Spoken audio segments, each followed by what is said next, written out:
little bit of Hey, here we are. We Hi. made it. We's alive. Hello. How's everybody doing tonight? Everybody having a good night? I've had a good night. Absolutely. Awesome. Hey, what if we start a podcast? Well, we could do Sure. it right away. We could just sort of dilly-dally, chit-chat. We can start with the That's after what show. the podcast is. Okay, well then let's start. Okay, here we go.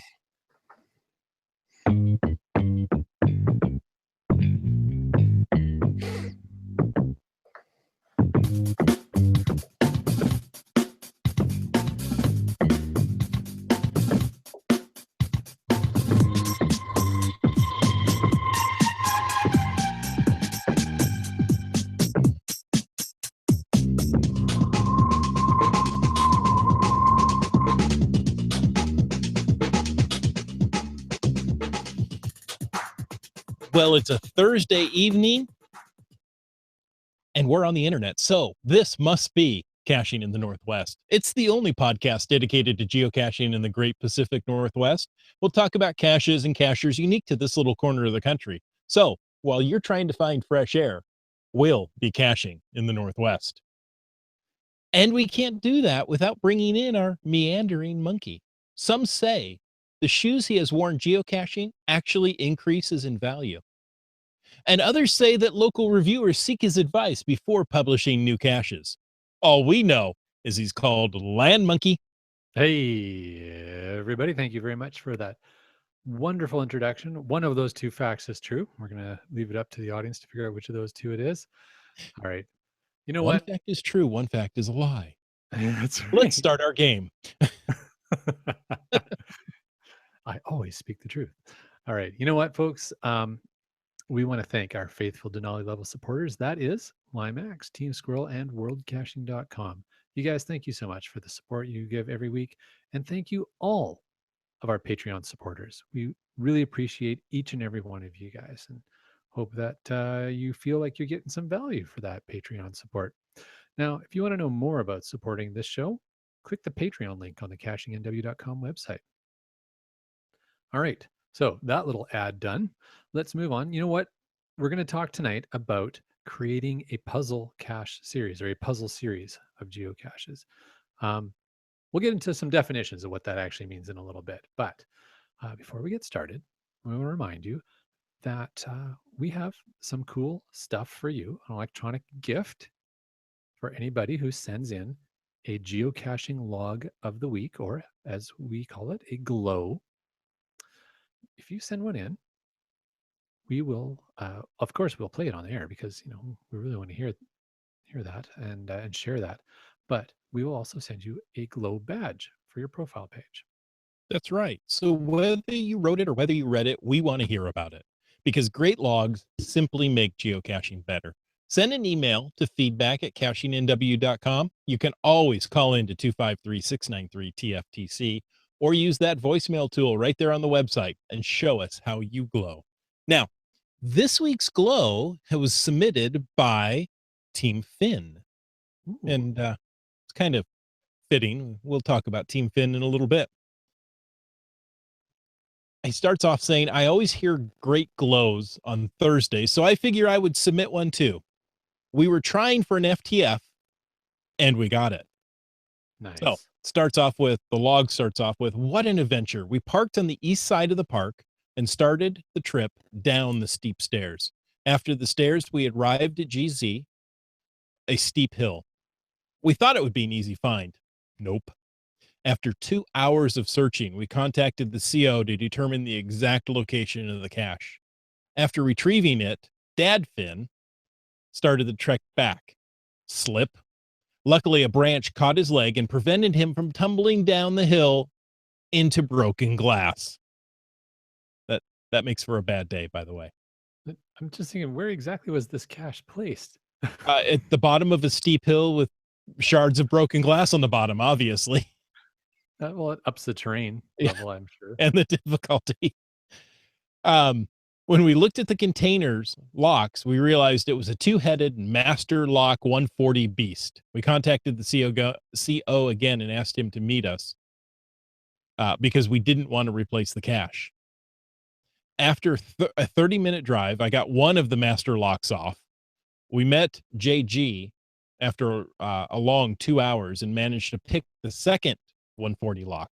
Blank log, FTF. If you were keeping track, that was a 4-hour cache trip. Thank you, JG, for my new favorite geocaching adventure. This comes from Cameron of Team Finn. Wow. So that's one of those lock picking caches then? It's a lock picking cache, and that one had 2 locks on it to pick. Wow. So if you're going after one of these, you'd have to know it's a lock picking cache somehow, and you would have to have lock picking tools and skills. Well, obviously. Okay. The name of the cache is Lock Picking Cache 13. Okay. So you will know. I'm just thinking because like if you showed up and there's a cache there, like if I showed up and for a cache and I didn't know it was a lock picking cache and there's locks on it, my first thing would be okay, somewhere there's keys, and I would be looking around for keys. Like it's a multi-stage or something Maybe like that. down the steep slope in the broken glass. At Keys night, just feel around. glass. You'll find it. Yeah, dig around in the broken glass, you'll find the key. No, there was I want to say there were up to 30 of these lock picking caches. And from my understanding, the cache owner is not into geocaching much anymore. So a lot of his caches are being archived. Ooh. So Has there been a party? no, but there probably should be. Reviewers love archive parties. Yeah. All right. Absolutely love them. I mean, it's one of their favorite things. Oh boy. We're going to get in trouble tonight.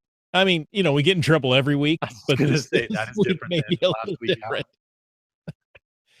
Hey guys, if there's a milestone cache you're celebrating, why not share it so the entire NorthWest community can share that with you?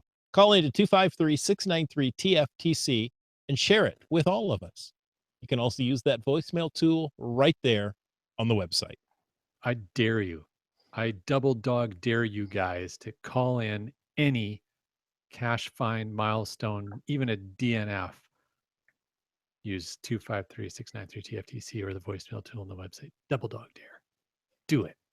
All the cool kids do it. Well, and if you do it this month, Land Monkey, tell them what they'll win. You know what? Well, this is why I'm double dog daring you, because if you do it this month, you get entries into the August ape themed giveaway. That's right. We are having another contest. Sponsor is World Caching. Yes, of course. Okay, well, just double checking. I want to check my facts. Our fact checker isn't active in the chat, so I gotta. He's still muted. Oh no, he's off mute now. All right. So yes, it is caching. World Caching is sponsoring the contest. If you want entries in the contest, send us feedback. Send us audio feedback for extra entries into the contest. We want to hear you guys. Just tell us about your geocaching adventures. Tell us what you're up to this summer. It can be a hashtag geocache road trip.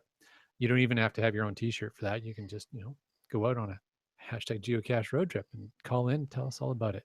You can be just running for an FTF and miss it and, give us a big sigh. We want to hear it. All right. You never know. But send us your best DNF story or FTF story or any other story that has an F in it somewhere. Maybe not your best F story. Oh, yeah. Okay. I may have gone too far there. Yeah. Okay. Speaking of stories, though, how's everybody's week been for caching and outdoor related activities? You know what? Let's start with our favorite onboard reviewer, Skookum Bear. Yeah, I was out last weekend with 3 hams in a rows, Casemond, Mulder Clan, and GeoNav pros. We went for a hike around Weaver Lake, which is about an hour drive from here. From Abbotsford, where I live, and we found 23 caches around the lake. There's a whole series around the lake, and then we managed to run into each other a couple more times on the way home because we all showed up in our own cars. But insurance is going to cover all that. Oh right? yeah, totally. Nice. Land Monkey, what about you? Well, we always just really don't do much geocaching at all, the Land Monkeys. So I know. um, this, we had another hashtag geocache road trip this past weekend. We actually so up in here in Canada, as Skook and Bear was alluding to, we had a long weekend, and Mrs. Land Monkey and I made it an extra long weekend. We took Tuesday off of work as well, so we had Monday and Tuesday off. It was awesome. So we incorporated a little bit of hashtag hardcore geocacher activities as well, but started off by meeting Team Finn and some other Washington area geocachers Friday night. Had a great dinner. Thank you so much, Team Finn, for a fantastic event at a great place to have dinner on our hashtag geocache road trip. That was fantastic. From there, we headed to the trailhead for what was to be the last of our Rainier hikes to complete the Rainier 100 Geo Tour. We completed that mission Saturday morning by finding 4 traditionals and 2 earth caches, plus a few other earth caches because there was other ones. Sorry. What? Yeah, I know, There's right? more caches, more earth caches to be found. No, We did hit a milestone, so I'm calling it into the show right now for my entries. We found our 300th earth cache on that hashtag geocache road trip. So that was thank you for the golf clap. Then we headed up. So the Saturday afternoon, we headed up to Camano Island from Rainier. Did a few caches there, including an absolutely amazing multi-cache. It's called Welcome to Camano.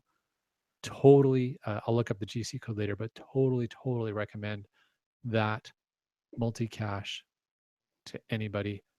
It lives up to its difficulty rating, but it is super awesome and fun. Every stage is unique and cool and just so well done. nice. Great cache. Nice. Cannot give that enough kudos for that one. And I'm not Give going it to more than spoil one any of it. favorite point. I gave it 1 favorite point because I can only give it 1. If I could have given it 5, I would have. Anyways, so that was awesome. Sunday, Sunday we just hung out around the house, got some actual work around the house done. What? I know, crazy, right? Right. But there's geocaches to be found. Nope, Well, that's not a geocache road trip. well, that was after the geocache road trip. Yeah. So Monday was the hashtag hardcore geocacher activity. We headed up to the Dennett Lake Stash Cache. So that one fills in a Jasmer spot for us. We were really excited to get that. It was about a 5 kilometer, just over a 5 kilometer hike into it, which isn't really that bad of a hike at all, except for the fact that 5 kilometers is about a kilometer of elevation gain on not a very even trail. So that one is a bit of work. And then when we got up to the lake, we had about 130 meters swim to get to the cache. So there you go. That was a lot of fun. You had to swim? Sorry? You had to swim to get to the cache? So, I mean, you could have done some pretty hardcore bushwhacking, but we were really hot and we figured, you know what, we're just going to swim to it. But there's no trail. And the lake level is so high, you really can't walk along the side of the lake this year. So that was fun. And then Tuesday, we spent the day in Harrison Hot Springs visiting with our friends and friends of the podcast, Twin Potato and Star Rider Cat.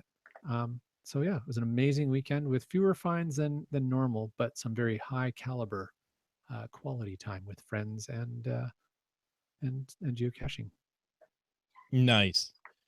I do have to say we've got a couple of people in the chat that say it's Camano Island. Oh, yeah, I wasn't looking at the chat. Yeah. All right. Camano. Yeah. It's just one letter away from Camaro. I will try and remember that it's Camano, but I make no promises. That's completely understandable. Isn't Camino where the cloners are from? In Star Wars? I think so. I don't know. Sure. The long-necked people. Oh. How about you, Chris, of the Northwest? Actually, on Friday evening, I went to an event with Team Finn. Who knew? It was very nice. Very nice event. I was surprised the number of people there. And I was thankful for the hello. Incoming message from the big giant bird.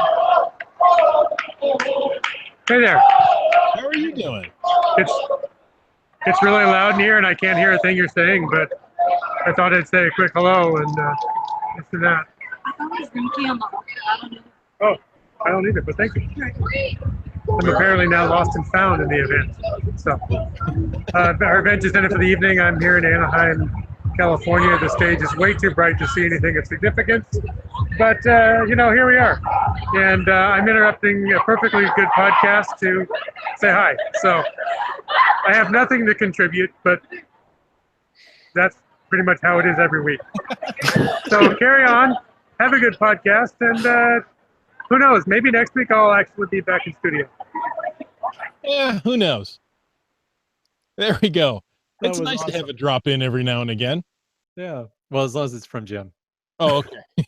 We're not encouraging random drop-ins from people. Oh, I've been on the other end of that where you can't hear. And it's really awkward of like, I'm just going to go ahead and talk because I think they're listening. That was awesome. Oh, good. All right. So you were talking about your weekend. Yes, I went to a Team Fin event. And, I think everybody should go to a Team Fin event.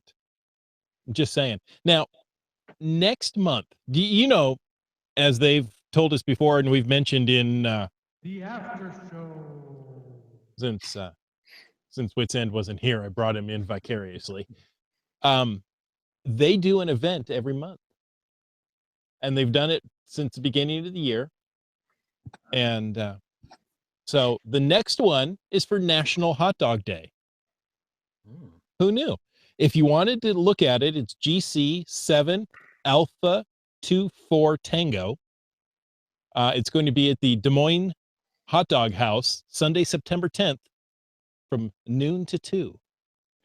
So head on over to GC7 Alpha 24 Tango. Sorry, I spoke over. Why don't you give that GC code again? GC7 Alpha 24 Tango. Thank you. I'm just amused by the Des Moines Doghouse. Yeah. Oh, we've been into the Des Moines Doghouse. No, I haven't. I've been into the doghouse, but not that particular Des Moines one. Yeah, I was going to say, I often am in the doghouse. But yeah. Entirely different topic. Now, this event is somewhat special because it is a birthday celebration of the younger Team Fin member. So come out and help Team Fin celebrate. Did I mention that December 10th is National Hot Dog Day? Who doesn't love a good hot dog? It's American. I don't know. Is it a Canadian thing? We have them. Yeah. Oh, good. I'm glad you have them. I wouldn't say it's a Canadian thing, like when people, talk about poutine or beaver tails or whatever. Exactly. Do you consume them at baseball games? Yes. Okay. And football games. Both kinds of football. Real football and American football. Monkey Cake says National Hot Dog Day was on July 19th. I beg to differ. Uh-oh. Is this International Hot Dog Day? Because, we've had this challenge before where there's been International Day and National Day. Yeah, that's true. Which I don't know. Anyway, go out to the Team Fin event. Yeah. And, eat a hot dog. Maybe it can be State Hot Dog Day. Washington State Hot Dog Day. It could just be Team Fin Hot Dog Day. It could. Mm-hmm. It will be. Hot diggity dog. Says Bry Lang in the chat. Yep, I was just going to say more news of the Northwest. Yeah. Just to let people know, those who are planning on heading up or heading down, depending which direction you're or sideways, to the Going Ape event. There will be an informal hike to, as we call it, the cache that shall not be named, starting at 6:30 a.m. on August 19th. You can show up at 6:30 p.m., but you're going to be a little lonelier. That would be very informal. Yes. Just you. Yes, but that is to find one of the oldest caches in Washington State. The oldest cache in Washington State. Is it the oldest? Yes, I believe it is. Okay, there you go. And well, just for those who are listening who maybe don't get the joke, the cache is GCD. It's not far from it's in the Snoqualmie area, not far from Hyack, where the Ape event will be. So Yeah, if you haven't gotten that cache before, it's a great opportunity to hike up with a whole bunch of people and have the cache handed to you when you get there. I mean, what better way to go find a cache and have it handed to you? You know what? That's just big events. You know that going in, so. All right. Hey, we've also got some news. Some news came in from, pardon me, a frog in my throat there. Some news came in from PTLD 2016. And they shared with us. I think this might be about the last Oregon coin challenge for this fall. This one is the North Clackamas County. It's GC7 Alpha 1 Whiskey 9 2017 North Clackamas Coin Challenge. It'll be on Saturday, September 2nd at the Happy Valley City Hall from 9 a.m. till, well, I don't know. It says from 9 to 9:30. I'm going to assume that's like, I don't know. Is that like 9 in the morning till 9:30 at night, or is that like just a half hour? I don't know. Let me go look at this event. Okay. While Chris of the Northwest looks that up, we'll share that PTLD 2016 went on to say this area may be familiar to some because it, like Canby, was also part of the 2015 Six Coin Cash the Stash event, where 6 coins could be won or obtained that formed a cube, which is always kind of a cool idea. All right, Chris of the Northwest. Any more details on that time? 9 to 9:30 a.m.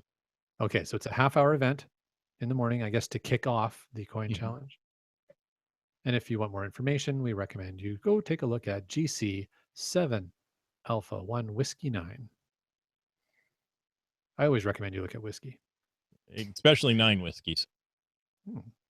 So we've talked, you And and we do I, that. Land Monkey, and we've had a good time. But I think we need to bring in our very patient geocache reviewer and community volunteer, Skookum Bear. Well, hello again. Well, Hey, hello. good Thanks to for have you on joining the us show tonight. Thanks for having me. Yeah. So, guys, tonight we're going to talk about planning and putting out a puzzle cache series or a puzzle series of geocaches. So, for the purposes of clarity, so this is what I was alluding to earlier this evening. I think we should define what we're talking about. And what we're saying is that any series of geocaches that require you to solve a puzzle to find a mystery cache that has some sort of dependency on solving or finding other caches in the series. So it's a series of caches, a more than one cache.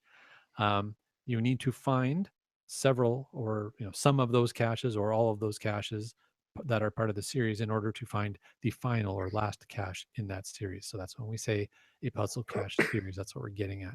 Now these can be placed by any individual cacher or done collaboratively by a group.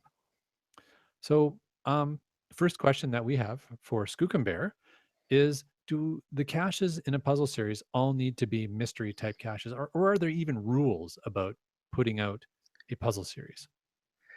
Well, they don't all have to be mystery type caches.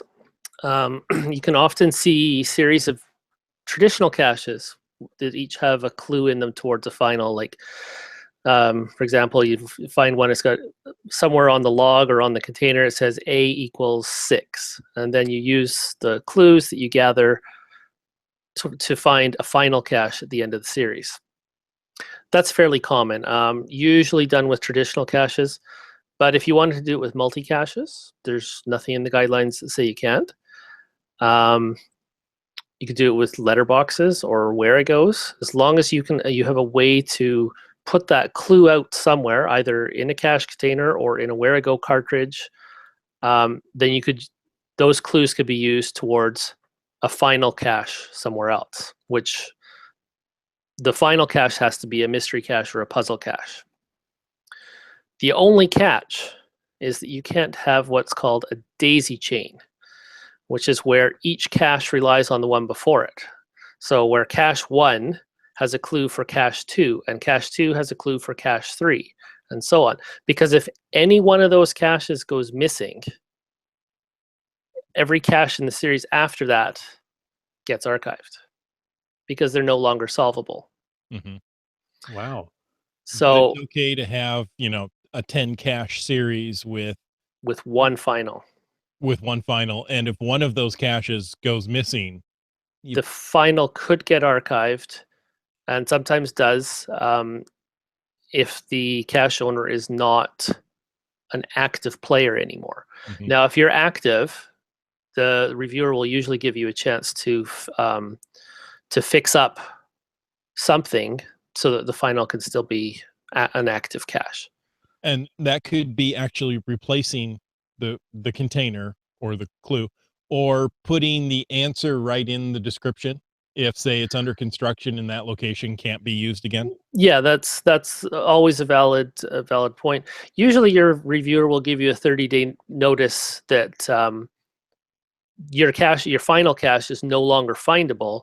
You need to fix up or provide the information to find it for the missing cache. And I've seen that happen a number of times. So I do know that other reviewers follow that procedure. Okay, I have to ask is, well, it may be a silly question, it may be an obvious question. How does the reviewer know that the final is no longer findable? Because usually that only happens. So say there's a series of 10 caches leading to a final. If one of them gets archived and the cache owner doesn't, or sorry, if we warn it for a 30-day warning that it needs maintenance and you don't respond and we archive it, then the final could get archived at the same time because you didn't respond to that note. But if you've responded, we're more likely to give you the chance to fix up the final as well. Wow, seems a little harsh. It may seem a little harsh, but there are a lot of cache owners who have set these things up in the past who are no longer in the game. And it's sometimes it's hard to tell. So, I mean, we usually err on the side of caution and do the 30-day notes on both. That's the general practice. well, I mean, you look at it, what if you've driven, 100 miles or 200 kilometers to get somewhere to do this series of caches, and one's missing and you can't do the final? Then it's frustrating. So, it's good that the notes are on there. You go, well, maybe we'll wait until see if they can replace it. I guess what I was getting at when I was saying it was a little harsh is archiving the final at the same time as you archive one of the caches in the series seems a little harsh to me. I think archive if there's a cache in the series that needs to be archived, archive it, but disable the final. Yeah, I mean that would be that I would say is the normal method, especially if we can tell that you're an active cacher. So if you're regularly logging into the website and we can see that you've logged in the last 30 days, or if you've actually responded to that temporarily disabled log, we're more likely to give you that leeway than if you completely ignore it. Right on. Okay. So speaking of reviewers and speaking to a reviewer, if let's just talk about reviewers. I don't know about that. Hashtag FATAS. There you go. So let's go compare. What's the best time to get a reviewer involved in the process? Is it the point where you're planning this series, or when you go to publish? Is there another better time? February is the best time. February is the best time. Puzzle caches in February often go hand in hand. Yes, those long, cold winter nights are perfect for solving puzzles. For the planning and I got sound effects. For the planning and publishing side of things, it really depends on what you're trying to do. If you need help finding locations, you probably want to do that before you start designing your puzzles. So asking your reviewer to do a coordinate check ahead of time, most reviewers will do that. So take the time to, if you submit it as a cache page with coordinates you want to have checked, we'll generally check it and see if there's any proximity issues to other caches, and let you know if that spot's available. At that time, we usually do a cursory glance to see if it's too close to a school or railroad tracks, things like that. But really, it's on you at that point to make sure that your location is going to be acceptable. On the other hand, if you know where all the caches in your area are. Like say you've been a geocacher for a fair amount of time and you found all your local mystery and multi-caches, so you know where they are. You might not need to do a coordinate check. So at that point, you might have questions about how you want to put your series together. Like if you're trying to do something that you haven't seen, something new and unique, you may want to run it by your reviewer ahead of time rather than do all the work to put your puzzles together, submit all the pages, and only to find out that, oh, you've run afoul of some guideline. Maybe you're asking the cache owner to contact you for information about something to lead towards the final. Well, that's not allowed under the guidelines. So if you have some unusual idea, you might want to run that by your reviewer before you start submitting caches. A lot of reviewers now, you can track them down at events. We're quite often out in the community, in a lot of communities now. Not everywhere. There's still some that prefer to remain anonymous. So you may have to contact them by email instead, which gets into your next question. Well, okay, since you mentioned it, how do you contact a reviewer when you need some help? Well, we all have a profile page on geocaching.com, and on that page, there's either going to be our email address or the send email link. You can use either one of those to get in touch with us. Send us an email, ask your questions. Almost every reviewer I've ever talked to prefers email. The message center is awkward for keeping notes together with a cache. So the other way that you can contact us is submit that cache page for a coordinate check. Put it in big, all caps, do not publish if you don't want us to consider it for publication right away. And you can ask your questions right on your cache page if it's one or two caches. Mm-hmm. But if it's for a whole series, it might be easier to send an email. Okay. Cool. Now, we're curious, and I'm sure many of our listeners and viewers are curious. What kind of information does the reviewer really need to know about my puzzle series, and why do they need so much information? I mean, honestly, aren't they just going to tell us whether there's 162 or 500 feet, 162 meters, 500 feet around that or not? Like, isn't that just their job? Well, the main thing we need to know with every cache that's submitted and is there's three basic things. It's where and how you hid your cache. So at the base of a tree under geosticks. A description of the cache container, so it's a lock and lock. And then whether or not you've labeled it as a geocache. Now, labeling, putting a sticker on it or something that says this is a geocache, or writing in marker on it that this is a geocache, we highly recommend that. Police departments are recommending that you do that. It's a good idea to do it, but it's not strictly required, especially if your cache is too small to fit something on. So if you just have like a little bison tube, you might not be able to put a sticker on it, or nano. If your geocache is a large piece of PVC piping with a wick in the end, is it helpful if you? It would be helpful to, we would probably tell you to change that. Don't get any ideas, Chris. Just trying to be helpful. Yeah. The other thing that is required by the guidelines for every puzzle cache is a reviewer note with the solution to the puzzle. Now you can throw that in with any other information you've got. Some geocachers prefer to submit it as a separate reviewer note. It doesn't matter, but the guidelines do require that the solution be posted with the cache. Just in case HQ ever needs to look at it in a bomb scare situation, like say you did hide that container with the wick in it, in a PVC pipe, and the police are asking about the cache to figure out, well, is this a geocache or not? That solution may come into play to be able to rapidly solve it if somebody needed to solve it. It's probably unlikely that we'd be solving it at that point because we have your final coordinates on the cache page, on the reviewer cache page as well. So is that done so the reviewers can make sure they get some FTFs? Reviewers are not allowed to go for a first to find on a mystery or multi-cache. There you go. That's one of the policies that we have. That's one of our reviewer guidelines.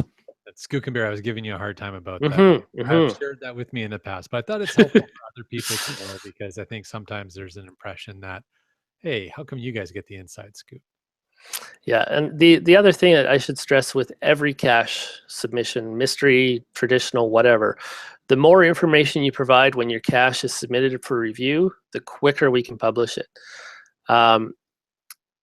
If you're attaching your container to something else, it's always helpful to have a photo of that cache in place, how it's attached, just so that we know that you're not causing any damage with screws or nails or anything like that. Attaching a birdhouse is always one that, like a birdhouse cache comes in, I almost always have to send it back and say, how did you attach it? If you submit that information and photos right off the bat, makes it so much easier to get your cache published. Very cool. Yes, and Limax in the chat asks, is it allowed to write on the geocache, "This is not a bomb"? Please write that on there. But right. Don't anything out that looks like a bomb. Probably not helpful. No. Probably not helpful. But then again, neither are bananas in pine trees. Oh. Well, unless they're or was it a pineapple? I think it was. I forget. I think it was a banana. A pineapple in a pine tree, that would be naturally occurring. Well, you never know. What about? I'm going to toss this out. What about field puzzles? Where it's a monkey puzzle. I just had to throw that out for the monkey. Or some other thing. Do you put in there, hey, this is a field puzzle, I'm going to publish it as a mystery cache or a puzzle cache? Here's how. Okay, so if you want to use the field puzzle attribute, that has generally come to mean that you need to do something to get into the container when you get to the cache. In the past, it's been used for, you have to go to the coordinates and count something like multi-cache style, where you have to gather information at the site.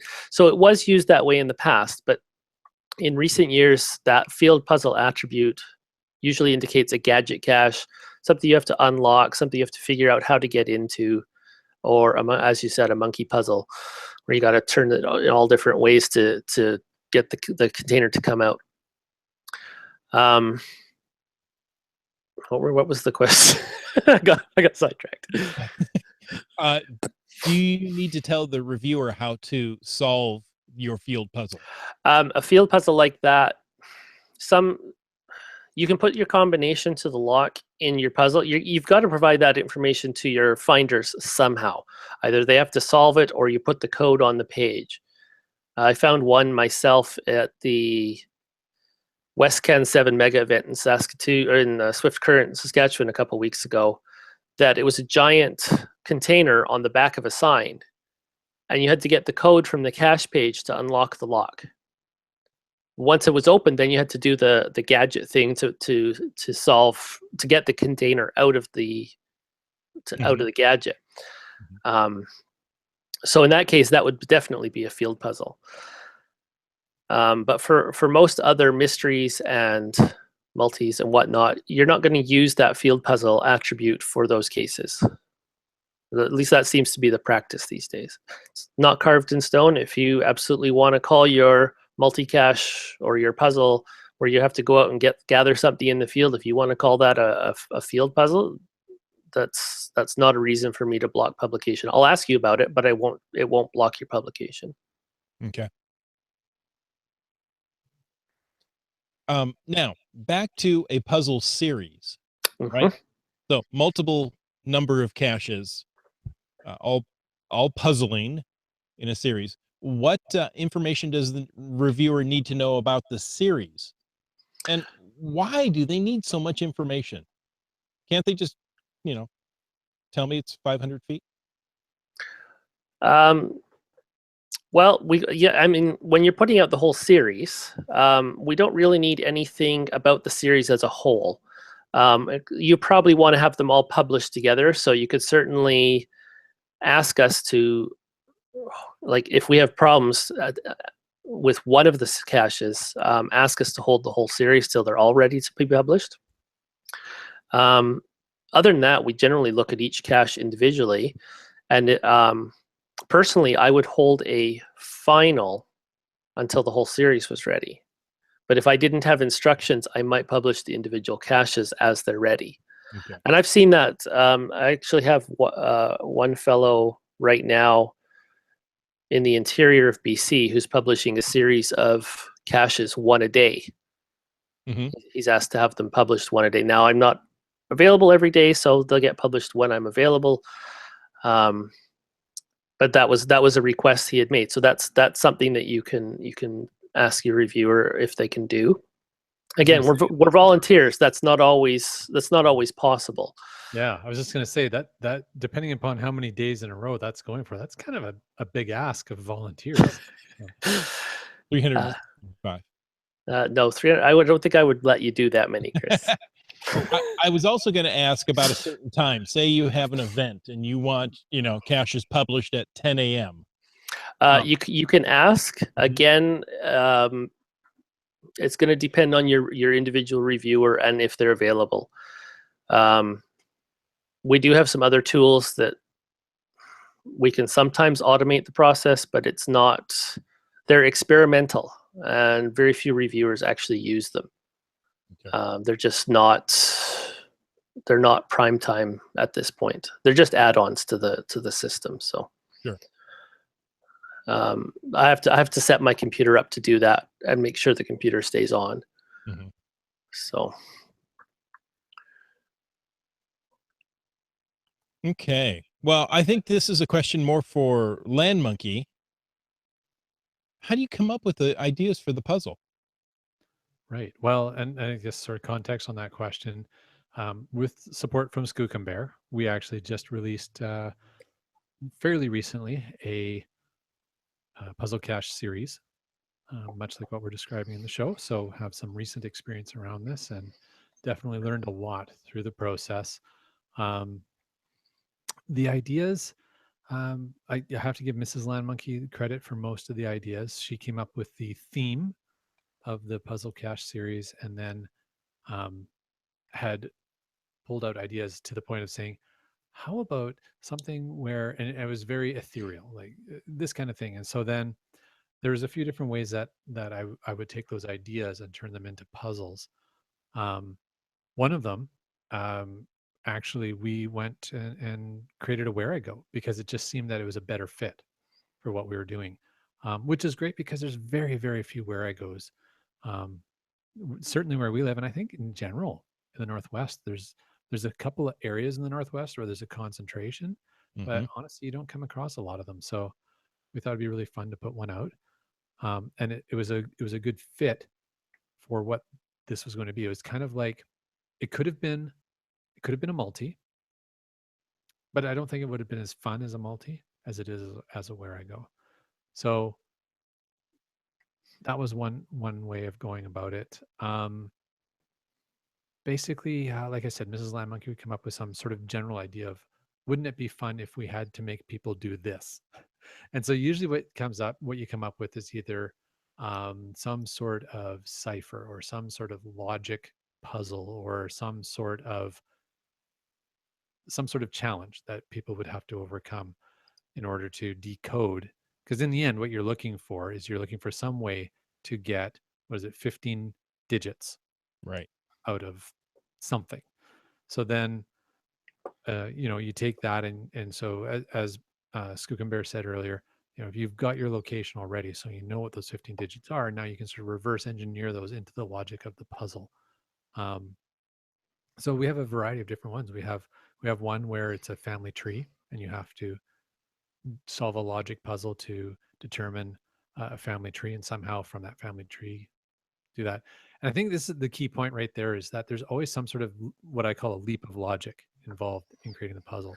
And I think this is what Skookumbear was getting at earlier as well, is that really what the reviewers want to know is, what is that leap of logic that you're expecting people to take? And Skookumbear, is that so that the reviewers can evaluate whether it's a realistic leap of logic that people would make, or Yes, there's definitely an element to that.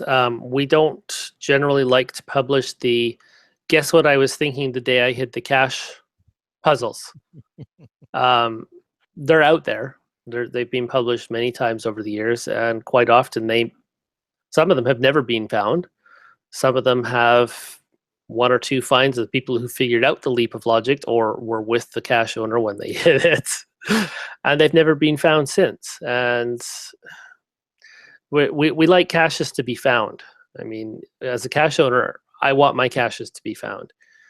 So if I can't see the logic to your puzzle, which is why you're asked to provide that solution in a reviewer note, then I'm going to ask you about it. Quite often, if you can explain to me how to get the coordinates for your puzzle will probably get published. Mm-hmm. Assuming it meets all the other guidelines. there you go. So that's pretty helpful. Does that answer your question, Chris of the Northwest? I think so. Speaking of Mrs. Land Monkey's series of puzzles, Tracy from World Caching says, and I always thought Mrs. Land Monkey was a very sweet person. And then I looked at some of the puzzles. She's a very sweet person. They are very challenging puzzles, some of them. Mm-hmm. There you go. But they're all solvable. Mm-hmm. I thought so. There you go. I could see the logic behind them. It doesn't mean that it's a straightforward logic, but there's a logic behind them. Monkey logic. So, Land well, Monkey, you know what? or we should ask Mrs. Land Monkey, when hiding these caches, did you come up with the puzzle and then find a hiding spot for it, or did you find the hiding spot and fit the puzzle to it? A little bit of both. There was some where we had identified locations. We're like, oh man, this is just the perfect spot for this idea. And there's so I guess some of both. And then some where we just found a really nice location and said, okay, this is a great location, we'd really like to have this location, and then theme a puzzle from that. But again, really, really helpful working with Skook and Bear right from the start when we're identifying locations, because sometimes there are there are in our area some of these really old puzzles that I just have no idea how they're solved. So you never know if they're using up a spot. So it's good to know. But yeah, definitely working with the reviewer was super, super helpful. The reality is it took us a while to get all the publishes, or all the publishing done, because some of the puzzles, it took us a few iterations to get the logic right. And even then, we found out we had at least one of them when we released it, that there was a little ambiguity in it that we didn't see. But the first finder of that identified it and said, hey, you know what? There's actually two different answers you could get for that. We looked at, oh, you're right. So then we tweaked it from there. But yeah, you want to take the time, you want to get other people involved, especially with the Where I Go. It's really helpful to have somebody else work with you, give them the downloadable code, have them on their device or devices go out and try it out and make sure, because some of that stuff, you think you got it and you really think you're solid and it's all under control. And then I've often heard of people beta testing puzzle caches. Basically, you put together your puzzle and then send it off to somebody else to see if they can solve it. And so you can give them a version of the puzzle that doesn't lead to your final coordinates. Otherwise, they scoop that FTF. But beta testing it and beta testing a Where I Go is almost a requirement. There's so many things that can go wrong with a Where I Go. Yeah, for sure. Chris, back to your question, one of the other things that we really tried to do was mix up not just the different types of puzzles. So it's not all the puzzles in our series are solved the same way. They're very different ways of solving them, different thought processes, but they all fit within a theme. But we also try to mix up the cache containers as well and have some variety in that, so that it's not just, not every single cache is just a lock and lock tucked under a tree, dear geocache guy style. Um, we, Throw down.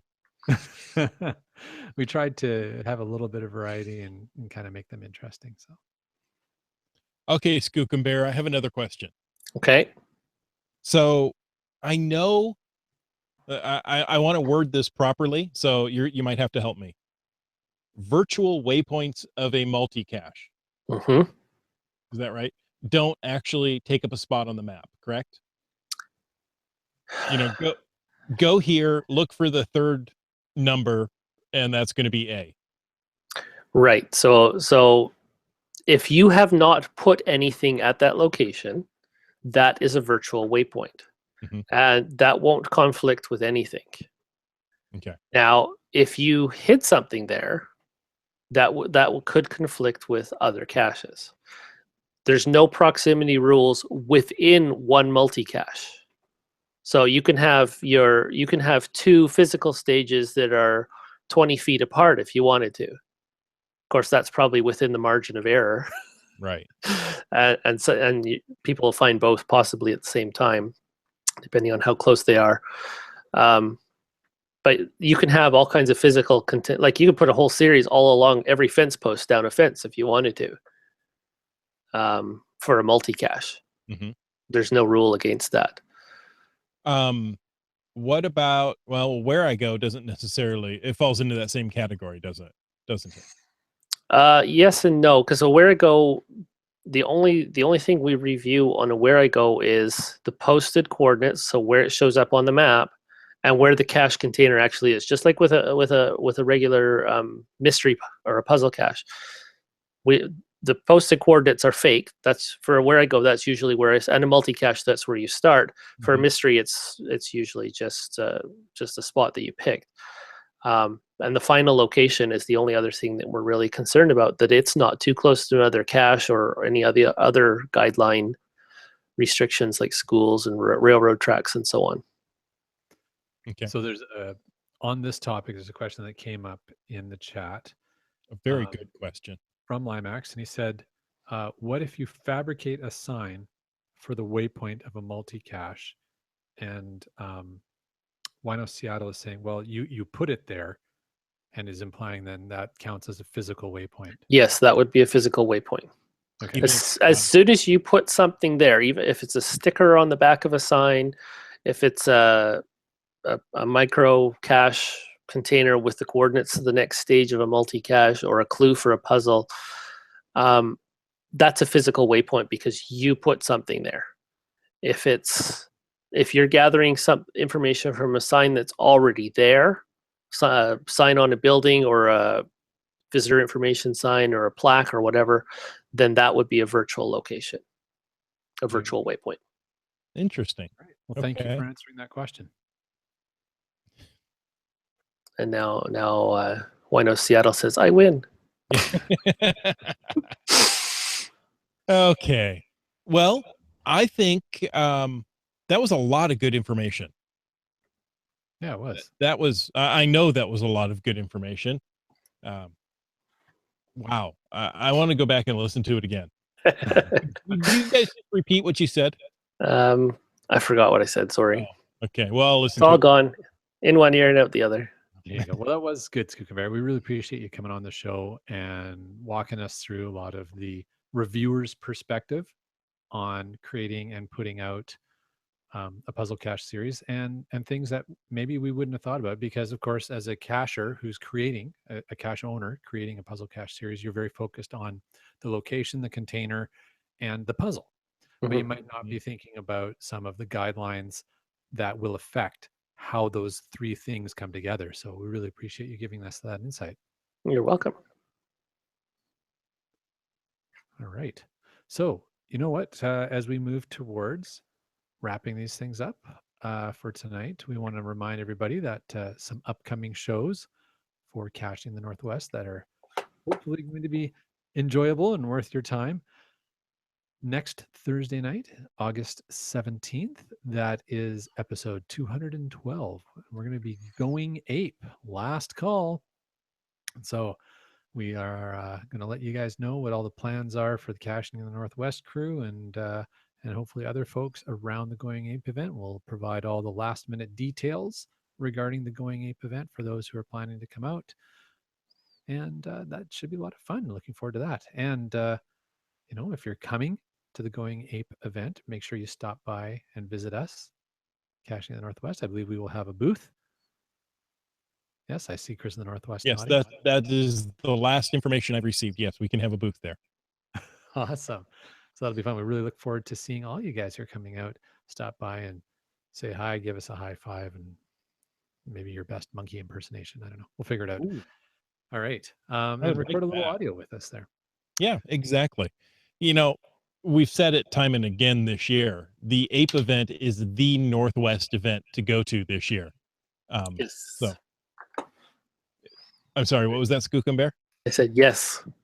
Yes. See, a reviewer says it's the event to go to. So that's it. That's final then. Yeah, we've chatted briefly with the WSGA, and they said we can have a table there. So you will see the Caching in the Northwest crew at the Ape event. Come and find us. We might have something for you. We might not. There are 612 will attends. That officially megafies it.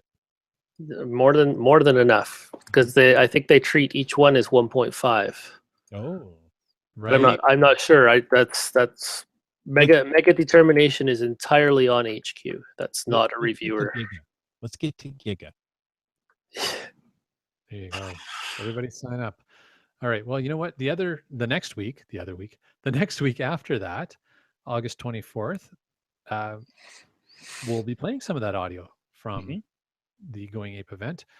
Episode 213 will be We Went Ape, and it'll be a recap of the return of the Ape Cache. Remember, that's why this one is a big one this year. The Ape Cache is coming back thanks to a number of the regular listeners to this podcast. Exactly. We are still trying to finalize a guest for August 31st. I have been in talks. Ooh, secret talks. Secret talks. We have had talks. September 7th, we are going to talk about summer 2017 geocache road trip. I'm sorry, hashtag geocache road trip roundups. Can't forget the hashtag. The Octothorpe, as some might say. September 14th, we're going to do a geocaching HQ update. And how was the summer with geocaching.com? And perhaps we can get some Mary Hyde info. Yeah, so we're just waiting to hear back from our good friends at Geocaching HQ for that episode to see if we can get a recap of the Mary Hyde and other events and everything that was going on for them through the summer for that September 14th episode. And we're also hoping to either on that episode or a subsequent episode get somebody from HQ to talk about the GJIF 2017 event, so we can get some insight into what that'll all be. Sounds very cool. So, folks, until next week, where can people find you? Let's start with our very handsome and well-informed guest, Skookum Bear. Well, if you want to find me on the internet, I'm Brylang. What? I know the secret is out. Secret has been out for I don't know, a year and a half. Yeah, basically every service that I've ever signed up for, I've used Brylang. So Twitter, Facebook, whatever. Except Community Reviewer. No, I had to pick something different for that. They wouldn't let me choose the same one. Nice. What about you, Land Monkey? Sorry, what? I'm listening. When are you going to become a community reviewer? Just giving you a hard time, buddy. Hey, if you want to find us, the website, as always, landmonkey.blogspot.ca. But what we really encourage people to do is follow us on Twitter and Instagram at LandMonkeyGC. You can find us on Facebook. It's Team Land Monkey. And of course, on YouTube, just search for Land Monkey and you will find us and all the wonderful video Land Monkey geocaching adventures we have to share. Chris of the Northwest, how can people find you, sir? Look for Caching NW. That could be Twitter, Facebook, Google Plus, or .com. And you know what? I would suggest head on over to cachingnw.com/hosts and read the bios and find out all those links we just mentioned. But most of all, we want to say thank you. Thank you for taking the time to listen to this episode of Caching in the Northwest. Don't forget that you can be part of the show. So call into 253-693-TFTC and leave us a comment, ask us a question, or email us the coordinates to a puzzle cache any time of the day or night. Of course, you can email us feedback at feedback@cachingnw.com. Also, your support helps keep quality shows coming. So if you like this show, go ahead and click that Patreon link on the cachingnw.com website. The show's licensed under Creative Commons 3.0 attribution. License 20. You know what? It's not under license because I just completely messed that up. The show's licensed under Creative Commons Attribution 3.0 license. Copyright 2017 by Chris Umpenauer. And now we want to tell you to make sure you stay tuned for The after show. Who said that? That was really hard to get through. Why? It's not like I haven't done it about 200 times. Well, no, you haven't. You've only done it maybe a third of those times. Maybe 100 times. Yeah. I don't know. Oh, we've got a lot of FATAS. Nice. I love FATAS. Let's see. The Google hit for searching Breiling is Breiling's FTF list. You're the top Google hit. There you go. Nice. Okay, let's start off with something from Start Cacher. He says, geocaching.com has just made a boo-boo. All my previously found multi-caches are showing on the map on the website as not found, including my own caches. If I pull up individually, they don't have the smiley and the link to the log in the header. I wonder how long this will take to get fixed. Multi-caches. Okay, but Three Hams and a Rose came back and said that the map looked normal for him. And then Start Cacher said, hashtag FATAS, never mind my fault. So I'm wondering if that's gotten resolved there. Maybe a little pebcac. There you go. So I'm just looking at the map. I know there's a series over in Mission, BC. There's 5 multi-caches along one little road. And they're all showing as smileys on the map. And they're showing us smileys on the cache pages. So, But did you find them? well, yeah. So they should be smileys. You're not saying that they're showing us smileys, but I didn't find them. No, there should be smileys, and they're showing the way I expect them to. So maybe it was a temporary glitch of some sort, Could have been. or maybe he wasn't logged in and then logged back in. Oh, That happens sometimes. That could be yes.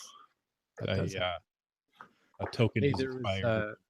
there was a Wino Seattle hashtag FATAS question that I would say is for Skook and Bear. And it's, does an out-of-state reviewer have any influence on an out-of-state reviewer's review? That sounds like how much wood could a woodchuck chuck? A woodchuck could chuck wood.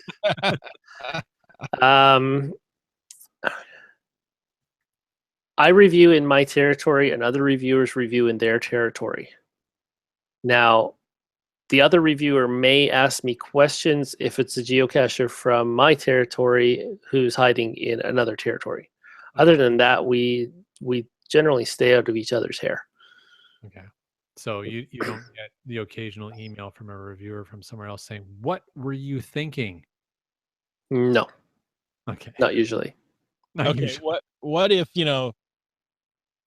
this is completely hypothetical, and I'm sure I'm going down rabbit hole, but I'm going to do it. Okay, so I put out a cache. It got rejected by a reviewer.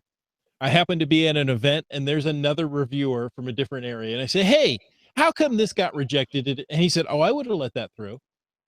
So There is some variety in how we all review, and a lot of it has to do with the long-standing traditions in each reviewer's territory.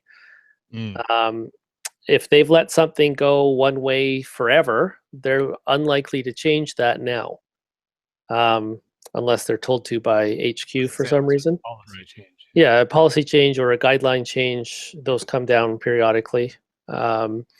Then things should change. And I mean, we're all human. We don't always all get the memos that something has changed. And it may take, oh, I didn't realize that changed. And then you start reviewing it that way from then on. So it's not a perfect system, but the communication is there. Like HQ has us well connected to be able to try and stay on the same page. Of course, there's a language barrier if you go overseas that not everything gets translated right away as well. So there is some regional variation in how caches are reviewed, and that's just part of the game. Nice. Limax wants to know if Land Monkey has captured the flag, Yes. and are you going to give it back? No. Okay. Let's see. Wino Seattle, who did a lot of hashtag Fatasses, by the way, says, have you all done any Mr. Gadget number 2 or Goblin Dust field puzzles? I have done the Doctor Who cache down in Portland. Yep. I don't know if I've done any others. You've done the one on the HQ Geo Tour. Geo Tour, yeah. Yeah, I've done all of those. That's a Goblin Dust as well. Where does Goblin Dust get telephone booths? He's got several telephone booth caches.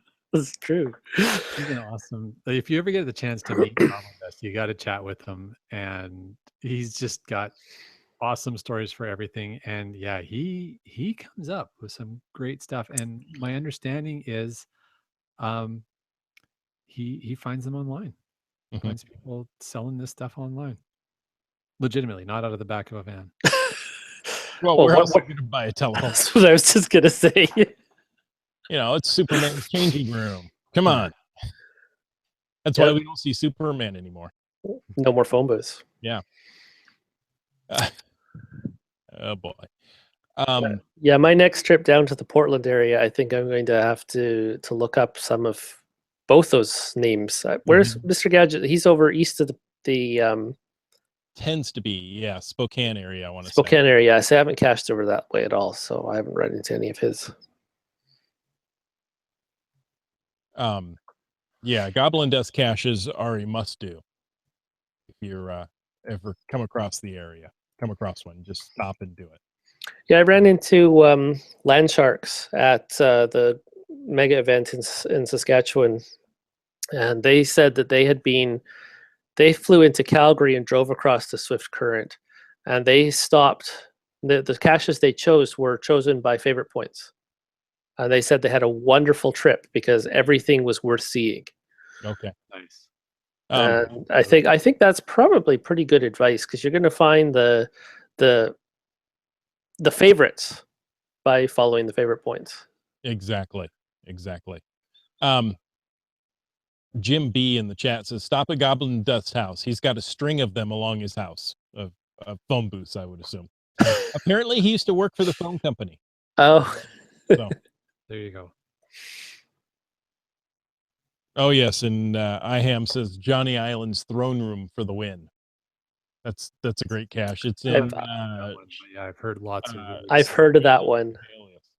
Actually, I think I heard it on another podcast just like a week ago. What? Oh, wow. There's another podcast. Huh. Yeah, and that Chris guy, I think he was on it. Huh. Well, I don't know which one that would be. Oh wait, maybe I do. It would be a bigger podcast because everything's bigger in Texas. Exactly. There's a question from Wino Seattle, hashtag FATAS. Are you going to record or broadcast at the APE event? So probably not broadcast because we can't guarantee the quality of our signal there, but we definitely will record.